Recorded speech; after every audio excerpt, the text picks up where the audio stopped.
गांव की औरतें जब भी चूल्हे के पास बैठकर कहानियां सुनाती तो सबसे ज्यादा डराने वाली कहानी हमेशा उस डायन की होती थी। अरे जीजी, मैंने तो सुना है कि वो जंगल के बीचों बीच पीपल के पेड़ की जड़ों में रहती है। अरे देवरानी, मैंने तो ये भी सुना है कि उसकी आंखें अंगारों की तरह चमकती है और उसके पैर भी उल्टे होते हैं। जी सुना है वो रात को गांव की औरतें और बच्चों को चुनकर ले जाती है और उनकी आत्मा को अपने बालों में बांध लेती है। ये कहानी पुरानी जरूर है, लेकिन उसकी बातें आज भी लोगों की रातों की नींद उड़ाने के लिए काफी है। दरअसल सालों पहले गांव में एक नई बहू आई थी, गोरी चिट्टी बड़ी बड़ी आंखों वाली। शुरू में सब उसे बहुत पसंद करते थे, मगर धीरे धीरे अजीब बातें होने लगी। रात को घर के आंगन में पायल की झनकार सुनाई देती थी, मगर जब कोई बाहर आकर देखता तो कोई भी नहीं होता था। कभी चूल्हे की आग अपने आप भड़क जाती, कभी आंगन में झाड़ू अपने आप खड़ी हो जाती। लोग समझ नहीं पाते थे कि ये सब कैसे हो रहा है। एक दिन गांव की एक बुजुर्ग दाई उस नई बहू रिया के घर के आगे से गुजर रही थी। तब उसने रिया को ध्यान से देखा। उसकी परछाई दीवार पर उल्टे पांव के साथ दिखाई दे रही थी। दाई कांप उठी। हे दुर्गा माँ, ये कोई औरत नहीं है, ये तो डायन है, डायन। उसने सबको सावधान किया, मगर तब तक देर हो चुकी थी। उस रात गांव के एक आदमी की लाश पीपल के पेड़ के नीचे मिली। उसका शरीर सूखकर कांटा हो चुका था, जैसे किसी ने उसका खून चूस लिया हो। लोग दहशत में आ गए और रिया पर शक करने लगे, मगर रिया हंसती रही। उसकी हंसी में अजीब सी गूंज थी, जैसे 100 औरतें एक साथ हंस रही हो। सभी लोग डरकर अपने अपने घर की ओर चले गए। अगले दिन हमें उस डायन को पकड़ने के लिए कुछ ना कुछ तो करना ही पड़ेगा, वरना हम सबको एक एक कर वो खा जाएगी। हाँ चलो चलो। गांव के 5 आदमी उसे पकड़ने निकले। उन्होंने मंत्रों से सना धागा और लोहे की कीलें साथ ली थी। आधी रात को जब उन्होंने उसके कमरे का दरवाजा तोड़ा तो देखा रिया की जगह एक लंबी काली परछाई खड़ी थी। उसके बाल इतने लंबे थे कि जमीन पर रेंग रहे थे और उन बालों में छोटे छोटे चेहरों की चीखती हुई शक्लें कैद थी।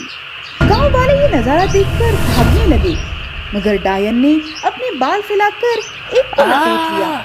उसकी चीख ऐसी थी कि पूरा गांव जाग उठा। बाकी आदमी जैसे तैसे भागकर मंदिर पहुंचे और वहां शरण ले ली। सुबह जब लौटे तो उसका घर खाली था। ना रिया थी, ना उसकी परछाई, ना कोई निशान। सिर्फ आंगन में खून से बनी पैरों की छापें थी, जो सीधा जंगल के पीपल तक जाती थी। उस बात को कई साल बीत चुके हैं, लेकिन आज भी लोग उस रास्ते से नहीं गुजरते हैं। कहते हैं अमावस्या की रात जब चांद बिल्कुल नहीं होता तो पीपल के पेड़ के नीचे एक औरत की धीमी हंसी और पायल की झनकार सुनाई देती है, और जिसने भी उस आवाज का पीछा किया वो कभी नहीं वापस आया। कहा जाता है कि वो डायन अब भी अपनी अगली शिकार की तलाश में है और शायद अगले अमावस्या किसी का नाम लिख रही हो। गांव में उस रात के बाद सन्नाटा और गहराता गया। लोग दरवाजे बंद करके रखा करते थे। बच्चे जब रोते तो उन्हें चुप कराने के लिए माताएं बस इतना कह देती, आवाज मत करो, नहीं तो डायन सुन लेगी। डर की हवा इतनी गहरी थी कि सबके दिलों में जड़ें बना चुकी थी।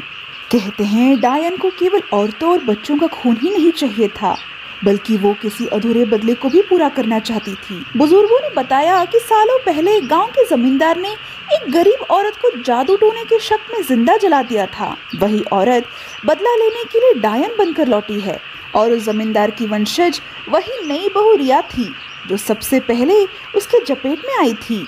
एक दिन बस अब बहुत हो चुका है। अब इस रिया नाम के बला का तो कुछ ना कुछ करना ही पड़ेगा। एक दिन गांव के पंडित ने तय किया कि अब इस आतंक का अंत होना ही चाहिए। उसने जवान लड़कों को साथ लिया और रात को जंगल की ओर बढ़ने लगा। उनके पास लोहे की कीलें, पवित्र धागा और गोमुखी शंख था। जैसे ही वो पीपल के पेड़ तक पहुंचे, हवा अचानक तेज हो गई। पत्ते सरसराने लगे, जैसे किसी ने सैकड़ों कानों में फुसफुसाना शुरू कर दिया हो।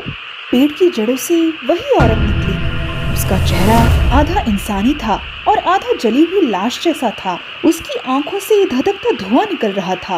उसने अपनी लंबी जुबान बाहर निकाली और हंसते हुए बोली, बहुत देर कर दी तुम लोगों ने, अब कुछ नहीं हो सकता। ये गांव मेरा है। तुम गिने चुने लोग भी मारे जाओगे, वो भी मेरे ही हाथों।